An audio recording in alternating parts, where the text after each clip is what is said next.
నమస్తే. నా పేరు సత్యవాడ శ్రీకాంత్ అండి. నేను కవిగా, గేయ రచయితగా, లఘుచిత్ర రూపకర్తగా విశాఖపట్నంలో దాదాపు ఒక 15-20 సంవత్సరాల నుంచి నేను ఈ రంగంలో ఉన్నాను.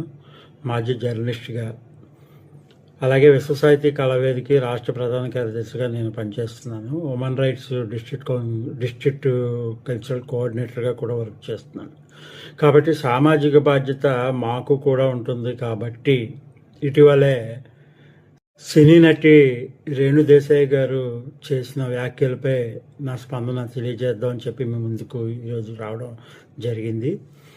ఇప్పుడు మనం బ్రతుకుతున్నది ఒక సమాజంలో, ఒక మనిషి కోసం ఒక మనిషి బతుకుతున్న ఈ సమాజంలో దయాద్ర హృదయులైన ఎవరైనా సరే, ప్రతి పశుపక్షాదులు జీవులు సకల జీవకోటికి కూడా ప్రాణహాని తలపెట్టకూడదు అనే ధర్మం, మన హిందూ ధర్మం, సనాతన ధర్మం చెప్తుంది. అయితే అక్కడ వరకు ఓకే, బాగానే ఉంది. ఎవరు కూడా నిర్లక్ష్యంగా అలాంటి పనులు చెయ్యరని నేను అనుకుంటున్నాను. అంటే దయాద్రులైన హృదయులైన. ఇంకా మిగతా వారికి విషయానికి వస్తే, మిగతా వాళ్ళకి మనం పాఠాలు చెప్పుకోవచ్చు, అది వేరే విషయం. ఇక్కడ వచ్చింది కంటెంట్. ఇప్పుడు ఏంటంటే, ఒక వీధి కుక్క కరిస్తే మిగతా కుక్కల్ని చంపడం భావ్యమా అన్నది ఆవిడ కాన్సెప్ట్.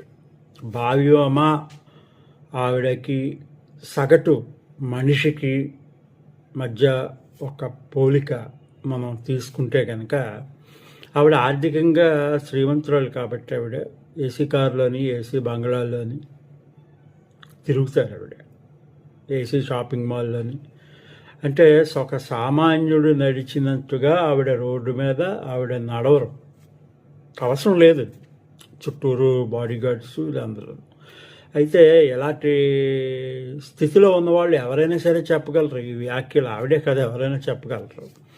ఎందుకంటే రాత్రి 9, 10:30, 11 గంటలకి నైట్ డ్యూటీలు చేసుకొని ఇంటికి వెళుతున్న వాళ్ళ దగ్గర నుండి పాఠశాలకి వెళ్ళి వస్తున్నటువంటి పిల్లల మీద కూడా, పసి పిల్లలపై కూడా ఆ కుక్కలు, వీధి కుక్కలు, గ్రామ సింహాలు ఈ విధంగా దాడి చేసి ఎంతమందిని చంపాయి అని చెప్పి మన లెక్కలు చూసుకుంటే, ఎంతమందికి ర్యాబిస్ వ్యాధి సోకింది, ఈ లెక్కలన్నీ మనం చూసుకుంటే, మనం అంటే మనం కాదు, ఆవిడ చూసుకోవాలి.